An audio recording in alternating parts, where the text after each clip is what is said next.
Hello guys. स्वागत है आपका मेरे एक और वीडियो में। जैसा कि हमने पिछले इंट्रोडक्शन वीडियो में डिस्कस किया था, हम इस प्रोजेक्ट को स्टार्ट करने वाले हैं, सिंपल कैलकुलेटर को। और हमारा आज का इस वीडियो का एजेंडा होगा यूआई को बिल्ड करना।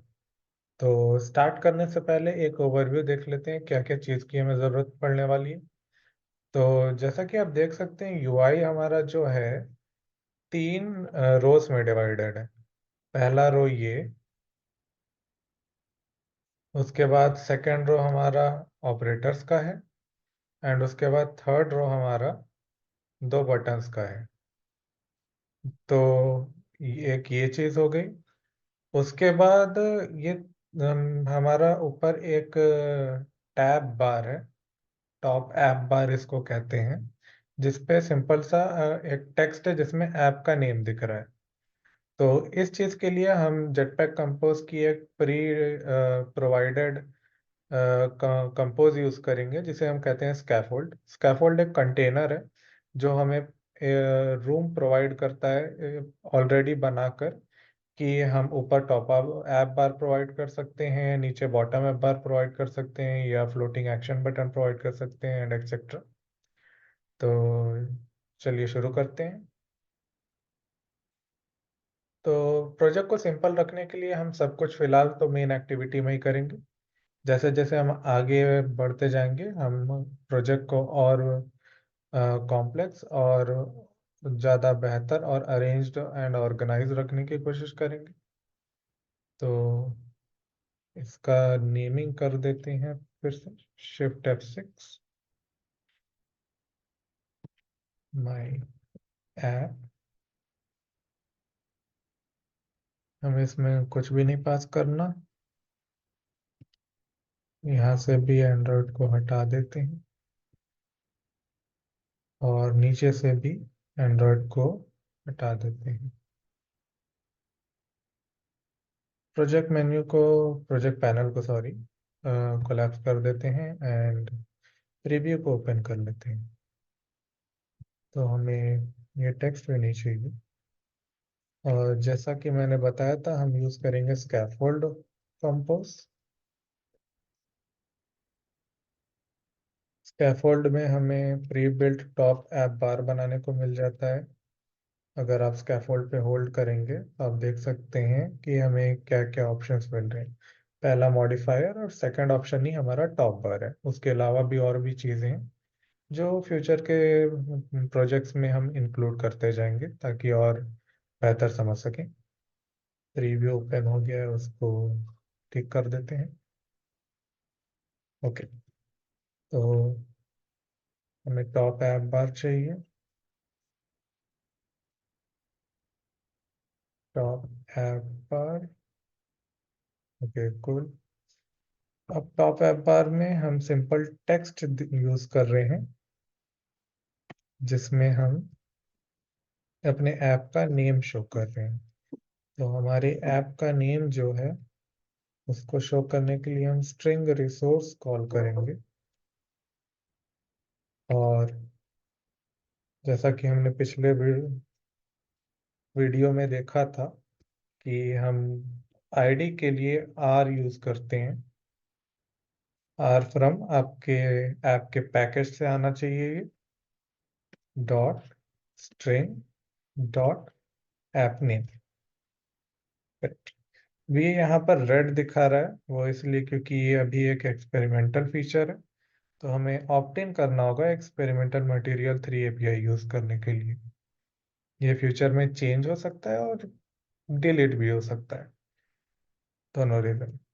यहाँ पर एक और, ये एरर नहीं है, एक तरीके से मैसेज है। मुझे अभी तक समझ नहीं आया ये रेड में क्यों दिखाते हैं। अगर आप इसे रन करेंगे तो फिर भी रन करेगा, एरर नहीं थ्रो करेगा, बस सिर्फ एक वार्निंग थ्रो करेगा। अ, ये वार्निंग है क्या, ये भी मैं बताता हूँ। तो अब इसके बाद हम एक सरफेस यूज करते हैं ताकि हम बैकग्राउंड कलर्स को ऑटोमेटिकली इम्प्लीमेंट कर सकें। सरफेस को हम मॉडिफायर देंगे, मॉडिफायर फ्रॉम कंपोज यूआई, और फिर मैक्स साइज। ताकि ये पूरा पूरा साइज यूज कर सके। Okay fine. अब जैसा कि हमने बताया था 3 रो हैं, लेकिन वो एक के ऊपर एक स्टैक हो रखे हैं। आपको मैंने दिखाया कि हम यहाँ पे 3 रोज देख रहे हैं, लेकिन ये एक के ऊपर एक स्टैक हो रखे हैं, जिसके लिए हम यूज करेंगे कॉलम। कॉलम कंपोजिबल हमको चीजों को एक के ऊपर एक स्टैक करने की पावर देती है।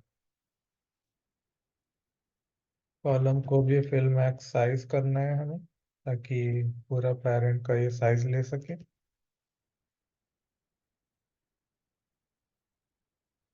Okay, fill max size and padding दे देते हैं। ये सारी चीजें नेक्स्ट पार्ट के लिए रखते हैं, फिलहाल के लिए इतना काफी है। ओके, सो कॉलम में हमारे पास 3 रो हैं। पहला रो हम बनाते हैं। पहला रो को मॉडिफायर देना है हमें। Modifier dot. अब रो को हम चाहते हैं कि ये पूरा पूरा पेरेंट का विड्थ यूज करे, जितना भी पेरेंट के पास विड्थ अवेलेबल है। तो इसके लिए हम डॉट फिल मैक्स विड्थ देंगे। ओके, एंड अब इस रो में हमारे पास क्या क्या एलिमेंट्स हैं? 2 आउटपुट इनपुट फील्ड है, 2 इनपुट फील्ड, 2 टेक्स्ट हैं, और एक आउटपुट फील्ड है जो कि टेक्स्ट ही रहने वाला है हमारे केस में। तो आउटलाइंड टेक्स्ट फील्ड यूज करते हैं हम इनपुट देने के लिए। फिलहाल के लिए हम अपना एग्जाम्पल इनपुट ही यूज कर लेते हैं, जो कि है 3। एंड ऑन वैल्यू चेंज, ये सारी चीज़ें मैं आपको जब मैं बैकएंड इसका इम्प्लीमेंट करूँगा, आई मीन बिजनेस लॉजिक, तब मैं बताऊंगा कि ये सब क्या है। उसके बाद हम यहाँ पर टेक्स्ट यूज कर रहे हैं। टेक्स्ट फिलहाल तो सिर्फ एक ऑपरेटर लगा देते हैं। एक और आउटलाइन फील्ड होगा, इसमें एज अ स्ट्रिंग वैल्यू 4 देते हैं। एंड अगेन एक टेक्स्ट होगा जो इक्वल टू का साइन है। एंड उसके बाद अगेन एक टेक्स्ट होगा जो कि आउटपुट होगा, जैसे कि हमारे केस में 7। थोड़ा सा वेट करते हैं, इसको बिल्ड होने देते हैं और देखते हैं कि हमें क्या दिख रहा है। ओके, तो फिलहाल तो हमें कुछ भी नहीं दिख रहा है, और उसके पीछे का रीजन क्या है? रीजन ये कि ये रेंडर तो हो चुका है, लेकिन वो हमारे टॉप एप बार के पीछे है। और इसी रीजन से यहाँ पे पैडिंग वैल्यूज को रेड दिखा रहा है, क्योंकि वो हमें कह रहा है कि इसको यूज करना पड़ेगा। कैसे यूज करना है वो मैं दिखा रहा हूँ। वो इसलिए क्योंकि जो सरफेस है हमारा, इस समय पूरा टॉप से लेके डाउन तक पूरा इसने हाइट ले रखी है, जबकि इसको टॉप एप बार का एरिया छोड़ के उसके बाद से लेके एंड तक का इसको हाइट लेनी है। तो इसके लिए हम पैडिंग टॉप देंगे। पैडिंग टॉप, और ये हम पैडिंग वैल्यूज से देंगे और कैलकुलेट टॉप पैडिंग। तो जैसे ही हम ये करेंगे, जो रो पीछे हाइड हो जा रही है टॉप एप बार के, वो नीचे की ओर आ जाएगी।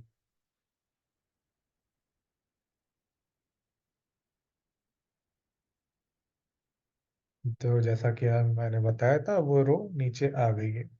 बट अब प्रॉब्लम ये है कि ये सही तरीके से साइज नहीं ले रही है। तो इसको फिक्स करने के लिए हमें क्या करना पड़ेगा? हमें इनको वेटेज देनी होगी। तो हम चाहते हैं कि ये इक्वल वेटेज लें।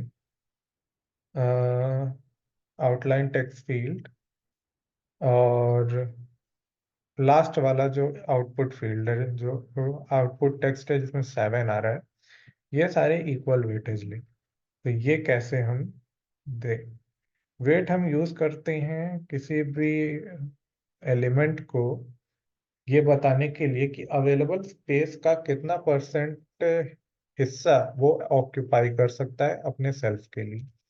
इसके लिए हम मॉडिफायर यूज करेंगे, मॉडिफायर। और मॉडिफायर में हम वेट दे देंगे। वेट एक फ्लोटिंग वैल्यू है, तो उसके आगे नंबर के बाद हमें स्मॉल एफ लगाना पड़ेगा। तो अब आप देख सकते हैं कि पहले वाले ने उतना स्पेस ले लिया जितना उसको लग रहा था कि जरूरत पड़ेगी, और इसके वजह से बाकी सारे जो letters out of the field चले गए थे वो अ, अंदर आ गए। लेकिन अभी भी ये सही नहीं दिख रहा है, तो इसलिए ये मॉडिफायर हमें दूसरे वाले आउटलाइन टेक्स्ट फील्ड को भी देना है।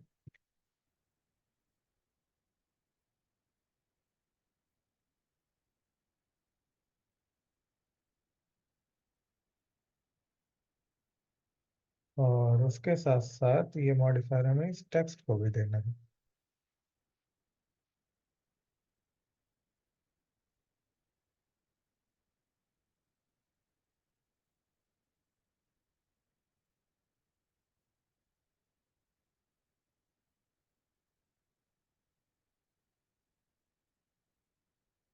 वेट करते हैं रेंडर होने के लिए। ओके, तो आप देख सकते हैं थोड़ा बहुत बेटर हमको दिख रहा है अभी। अब एक काम करते हैं, हम इन टेक्स्ट को भी उतना ही स्पेस दे देते हैं। क्या इसकी ज़रूरत है? आई थिंक नहीं, बट एटलीस्ट 0.5 का स्पेस तो हमें देना ही होगा। तो हम इसको 0.5 f दे देते हैं, और इस वाले को भी 0.5 दे देते हैं।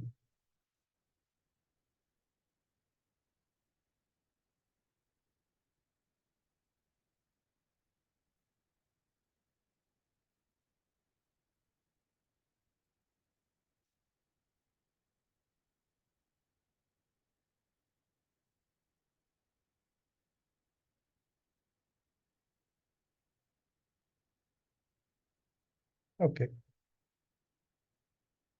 नाउ टेक्स्ट के लिए अभी आप देख सकते हैं कि ये लेफ्ट में है और राइट में ये थोड़ा स्पेस दोनों तरफ दे रखा है। इसको ठीक करने के लिए हमें कुछ चीज़ें करनी पड़ेंगी, पर उससे पहले हम यहाँ रो में आते हैं और अलाइनमेंट्स देते हैं। तो वर्टिकल अलाइनमेंट जो होगा वो तो सेंटर होगा, बट जो हॉरिजॉन्टल अरेंजमेंट होने वाला है वो हम स्पेस इवनली रखेंगे। इससे क्या होगा, सारे एलिमेंट्स के अराउंड इवनली स्पेस दे दिया जाएगा। तो अब स्पेस इवनली मिल गया है इनको। आप देख सकते हैं प्लस भी ऊपर से नीचे आ चुका है, इक्वल टू भी ऊपर से नीचे आ चुका है, जो देखने में अब बेटर लग रहा है। बट अभी भी एक इशू है कि ये सेंटर में ना होकर स्टार्ट में है। तो उसके लिए हमें क्या करना होगा, उसके लिए हम क्या कर सकते हैं, हम टेक्स्ट अलाइनमेंट दे सकते हैं। तो मॉडिफायर के नीचे टेक्स्ट अलाइनमेंट सेंटर, सिमिलरली इस वाले के लिए भी टेक्स्ट अलाइनमेंट हम सेंटर कर देंगे।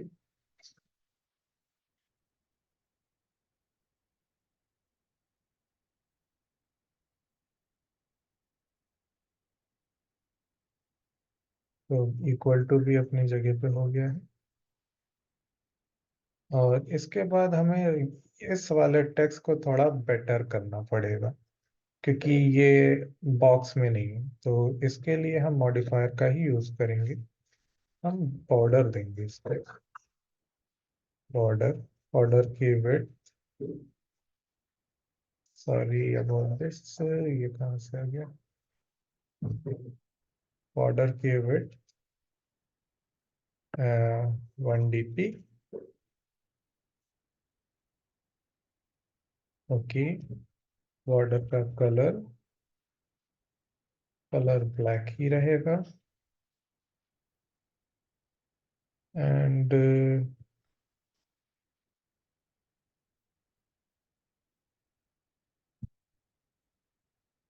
बॉर्डर का शेप हमें चाहिए। ये आप देख सकते हैं, बॉर्डर तो आ गया है बट बॉर्डर दिखने में अच्छा नहीं लग रहा है, तो वो भी हमें ठीक करना है। तो उसके लिए shape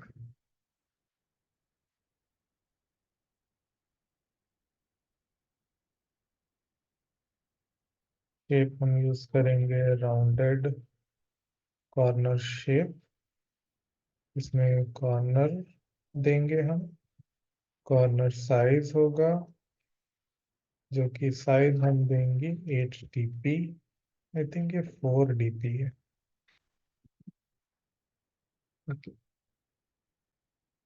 and still it is not looking better, तो हम क्या कर सकते हैं?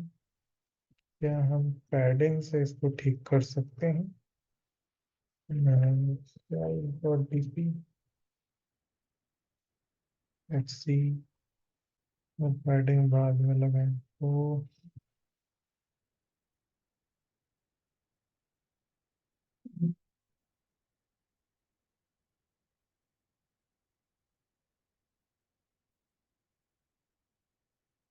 ओके, पैडिंग बाद में लगाने पे ये थोड़ा सा और पैडिंग आई थिंक हमें और चाहिए, तो हम 16 dp की पैडिंग दे देते हैं। Now it's almost looking like same. Good. अब एक और चीज हमें करनी है, हम चाहते हैं कि हमारा मॉडिफायर के पास पैडिंग हो 8 dp का, जिससे ये जो वॉल से एकदम चिपके हुए हैं वो दूर हो जाएंगे, ताकि आप देख सकते हैं और आपको थोड़ा थोड़ा दिख रहा होगा कि लगभग लगभग पहला रो तैयार है। हम इसके जो बॉर्डर हैं इनको थोड़ा और राउंड कर सकते हैं, but I think this is looking better.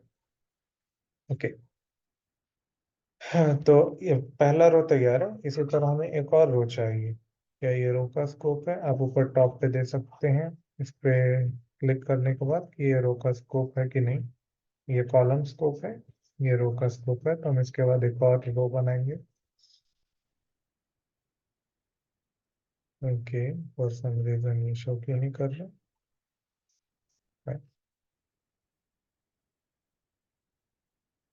Now again वो चीज़ें हमें रिपीट करनी होंगी। रो के ये भी हमें पैडिंग देना होगा एक्चुअली। वर्टिकल पैडिंग देनी है हमें।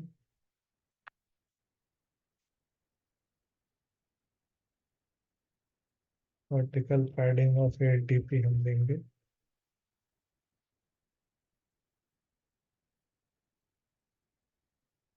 मतलब यहाँ पर भी हम मॉडिफायर यूज करेंगे एंड फिल मैक्स विड्थ देना है हमें, ताकि ये पूरा का पूरा पैरेंट का स्पेस ले सके विड्थ का। एंड उसके बाद हमें इसको भी वर्टिकल पैडिंग देनी है। वर्टिकल पैडिंग हमारी 8 dp की दी है, तो यहाँ भी 8 dp की ही देंगे हम। एंड उसके बाद हमें चाहिए अलाइनमेंट। हॉरिजॉन्टल अरेंजमेंट दे देते हैं, space evenly. And vertical alignment दे देंगे हम, अलाइनमेंट सेंटर वर्टिकली। ग्रेट। अब हमें 4 आइकन्स चाहिए। तो आइकन्स यूज कर सकते हैं हम, या फिर हम बटन यूज करते हैं। बटन्स ऑन क्लिक पे हम वो कोड करेंगे जिससे कुछ ट्रिगर होगा, बट वो अभी लास्ट पार्ट में होगा, तो फिलहाल के लिए बटन में हमें चाहिए टेक्स्ट। नाउ इस टेक्स्ट में क्या होगा? सिंपल ऑपरेटर का सिंबल, और कुछ भी नहीं। बटन में हमें मॉडिफायर देना होगा ताकि हम वेटेज प्रोवाइड कर सकें। मॉडिफायर, अगेन वेटेज का हमारा एजेंडा क्या है देने का, ताकि वो जो, अब क्योंकि मैं रो यूज कर रहा हूँ, तो कंपाइलर को ऑटोमेटिकली पता है कि मैं वेटेज को हॉरिजॉन्टली डिस्ट्रीब्यूट करना चाहता हूँ।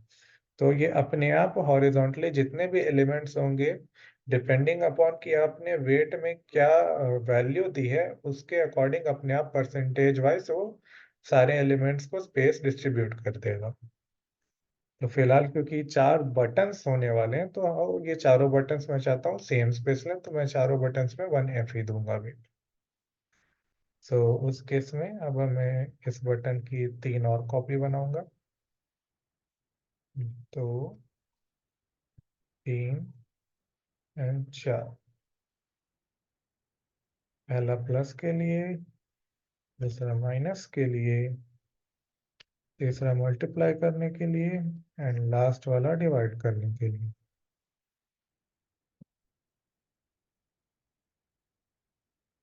एंड इसे कंपाइल होने देते हैं। उसके बाद ये रेंडर होगा।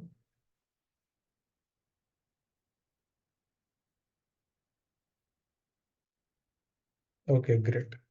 बट बटन्स के बीच में स्पेस नहीं है, बटन काफी आपस में चिपके हुए हैं। तो इसके लिए स्पेस ईमेनली तो मैंने दिया था, बट इट सीम्स किसी रीजन से वो सही से काम नहीं कर रहा है। तो एक और वर्क अराउंड में हमारे पास है कि हम पैडिंग दे देते हैं। पैडिंग एंड में 8 dps की, इसी तरह 3 बटन्स को मुझे पैडिंग देना होगा। एंड मतलब राइट हैंड साइड में पैडिंग दे दी जाएगी।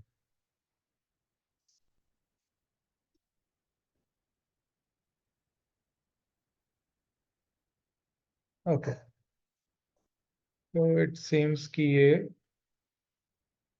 बराबर लग रहे हैं I think.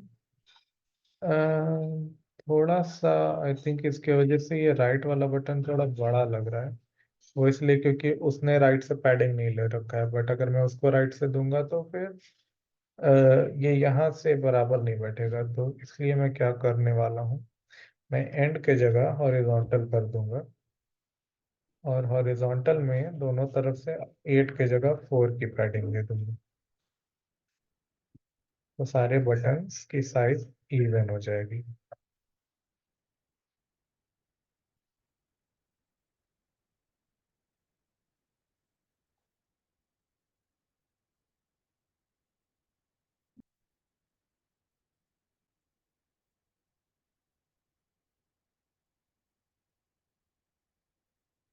Okay, for some reason last वाले बटन में वेटेज नहीं है, इस वजह से।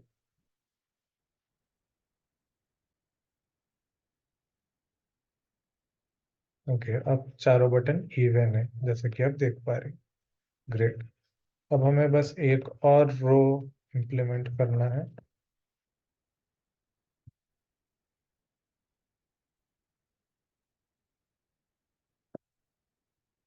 रो को मॉडिफायर देना है, and modifier from compose UI dot fill max width, and again padding, vertical padding of 8 dp, then horizontal arrangement, space evenly, and vertical alignment, align center vertically. Great। अब हमें 2 और बटन्स चाहिए, तो उस केस में हम इन्हें कॉपी कर लेते हैं। एंड ये वाला बटन होगा क्लियर करने के लिए, और ये वाला बटन होगा कैलकुलेट करने के लिए, जो इक्वल्स का बटन है। ग्रेट, जैसा कि आप देख सकते हैं ये रेंडर हो गया है। बट ये सब के सब ऊपर के तरफ क्यों है, उसको ठीक करने के लिए हम आएंगे कॉलम में, और कॉलम में भी अलाइनमेंट एंड अरेंजमेंट देंगे।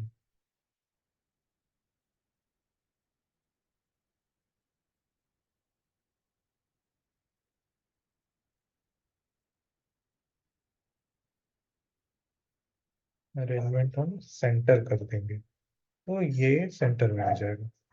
That's it, that's better. अब तो इसके बाद की चीजें, इनके कलर्स चेंज करना, इनके लुक्स को चेंज करना, ताकि ये पूरी तरह से इसके तरह रिफ्लेक्ट करे, ये हम करेंगे अपने नेक्स्ट वीडियो में। फिलहाल आज के वीडियो के लिए इतना ही। अगर आपको कुछ डाउट है या कोई एरर आप फेस कर रहे हैं, तो आप उसको कमेंट डाउन कर सकते हैं, and I will try to fix that for you. Thanks for watching, bye.